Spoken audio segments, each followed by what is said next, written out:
இணையதளத்தில் சூர்யா 44 திரைப்படத்தோட ஹேஷ்டேக் தான் வந்து ட்ரெண்டிங்கில் இருக்குது. அது மட்டும் இல்லாமல் சூர்யா 44 திரைப்படத்தோட டைட்டிலும் வந்து லீக் ஆகியிருக்கு அப்படின்னு தான் சொல்ல வேண்டும். ஸோ சூர்யா 44 திரைப்படத்தோட டைட்டில் என்ன அப்படிங்கிற விஷயத்தை பற்றி பேச போகிறோம். ரொம்ப முக்கியமான வீடியோவாக தான் இருக்க போகிறது.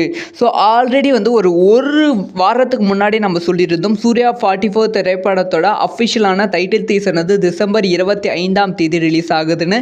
அதே மாதிரி டிசம்பர் 25 சூர்யா 44 திரைப்படத்தோட டைட்டில் டீசர் வந்து ரிலீஸ் ஆகுது அப்படிங்கிற அனௌன்ஸ்மெண்ட் வந்து கொடுத்துருந்தாங்க. ஈவன் வந்து அவங்க அஃபிஷியல் அப்டேட் கொடுப்பதற்கு முன்பே இன்னைக்கு காலையிலே வந்து இன்னைக்கு வந்து ஒரு பயங்கரமான அப்டேட் வரப்போகிறது அப்படிங்கிற அப்டேட் வந்து கொடுத்துருந்தோம். அதே மாதிரி வந்து அஃபிஷியலாக வந்து ரிலீஸ் பண்ணிட்டாங்க.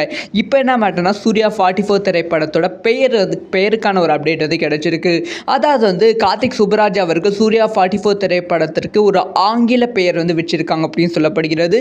2 வேர்டில் வந்து அந்த ஒரு ஆங்கில பெயர் வந்து இருக்கும் அப்படின்னு சொல்லப்படுகிறது. இந்த டைம் வந்து ஒரு மாசான பெயராக இல்லாமல் அந்த ஆங்கில வேர்டு வந்து ஒரு லவ்லியான ஒரு பெயராக வந்து இருக்கும். அதே சமயம் கிளாஸாகவும் மாசாகவும் வந்து இருக்கும். அந்த ஒரு பெயரை வந்து நிறைய யோசிக்கிற மாதிரி இருக்கும் அப்படின்னு சொல்லப்படுகிறது. ஸோ அதனால் வந்து ரொம்ப நாளைக்கு அப்புறமா சூர்யா அவர்களோட திரைப்படத்துக்கு ஆங்கில பெயரில் வந்து டைட்டில் வந்து இருக்க போகிறது. இதனால் சூர்யா ரசிகர்கள் செமையாக வந்து கொண்டாட போகிறாங்க. இந்த ஒரு விஷயம் வந்து இன்னொரு ப்ளஸ் என்னென்னா இது வந்து தெலுங்குக்கு ஒரு டைட்டில் அதுக்கு கன்னடத்துக்கு ஒரு டைட்டில் சேஞ்ச் பண்ணாமல் மொத்தமாக ஒரே டைட்டில் ஒரு பேன் இண்டியா ஃபிலிமாக ரிலீஸ் ஆவதற்கான வாய்ப்புகள் பல மடங்கு வந்து இருக்குது. ஸோ இந்த ஒரு விஷயத்தை பற்றி உங்களோட ஒப்பீனியன் என்ன?